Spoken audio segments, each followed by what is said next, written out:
Hi friends, ఈరోజు మనం చక్కటి రెసిపీ పచ్చడి ఎండుమిర్చి టమాటా పచ్చడి ఎలా తయారు చేసుకోవాలో చూద్దాము. దానికి కావాల్సిన పదార్థాలు ఎండుమిర్చి ఒక 10-15 తీసుకోండి. పావు కిలో కంటే ఎక్కువ అంటే ఒక 2-3 ఎక్కువగా టమాటాలు శుభ్రంగా కడిగి కట్ చేసి పెట్టుకోండి. చింతపండు చిన్న నిమ్మకాయ సైజ్ అంతా, ధనియాలు 2 స్పూన్లు, పోపు దినుసులు 1 స్పూను, నూనె మనకి 5-6 స్పూన్లు పడుతుంది, కొత్తిమీర 1 కట్ట కడిగి పెట్టుకోండి శుభ్రంగా, వెల్లుల్లిపాయ 1, ఉప్పు రుచికి తగినంత, జీలకర్ర 1 స్పూను, మినపప్పు 1 స్పూను. ముందు మనం కళాయిలో ఆయిల్ వేసుకొని, ఆయిల్ వేడెక్కిన తర్వాత దీంట్లో ఎండుమిర్చి వేసుకొని మాడకుండా లో ఫ్లేమ్లో దోరగా వేయించుకోండి.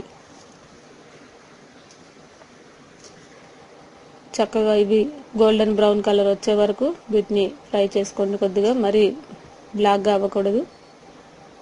దీంట్లోనే జీలకర్ర కూడా వేసుకోండి, దీంట్లోనే ధనియాలు కూడా వేసుకోవాలి. ఇవి కూడా మాడకుండా లో ఫ్లేమ్లో మనం ఫ్రై చేసుకోవాలి. ఇవి మాడితే మనకి టేస్ట్ అంతా పోతుంది.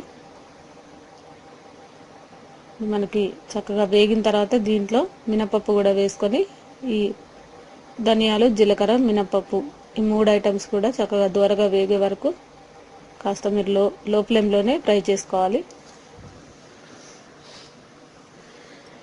ఇది ఫ్రై అయిన తర్వాత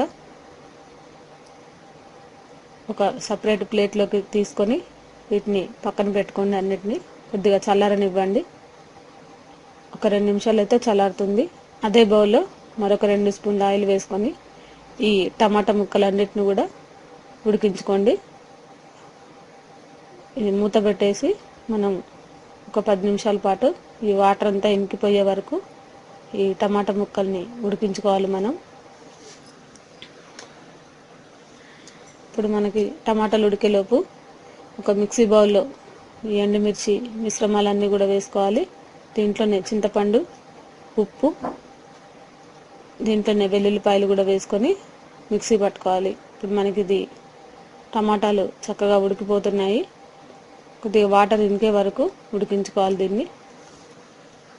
ఈ టమాటాలన్నీ వాటర్ అంతా కొద్దిగా ఇంకే వరకు ఉడికించుకుంటే సరిపోతుంది. ఇప్పుడు దీంట్లోనే కొత్తిమీర వేసుకోండి. కొత్తిమీర వేసిన తర్వాత మరి ఎక్కువగా ఉడికించుకోకుండా స్టవ్ బంద్ చేసుకొని ఇప్పుడు ఇలా మిక్సీ పట్టుకున్న తర్వాత ఎండుమిర్చిని దీంట్లోనే ఈ టమాటా ముక్కలు కూడా వేసుకొని చక్కగా మిక్సీ పట్టుకోవాలి. ఇప్పుడు మనకి చూసారు కదా, ఈ రకంగా చక్కగా ఎండుమిర్చి టమాటా పచ్చడి రెడీ అయింది. ఇది సింపుల్ పోపు వేసుకోండి.